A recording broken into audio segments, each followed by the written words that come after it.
વીર બહારવટિયા જોગીદાસ ખુમાણની ગાથા। ભાવનગર રાજ્યના અમરડી ગામના જોગીદાસ ખુમાણ પોતાની જમીન અને ગિરાસના વિવાદને કારણે ખૂબ જ ચિંતિત હતા। પિતા હાદા ખુમાણ સાથેના મતભેદો અને રાજા વજેસંગના અન્યાય સામે લડવા માટે જોગીદાસે 1816માં બહારવટો ખેડવાનો નિર્ણય કર્યો।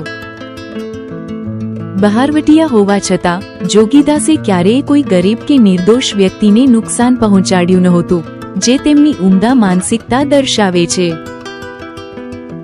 જોગીદાસ ખુમાણ તેમની વીરતા અને વચન પાલન માટે જાણીતા હતા, જેના કારણે દુશ્મનો પણ તેમનું સન્માન કરતા હતા।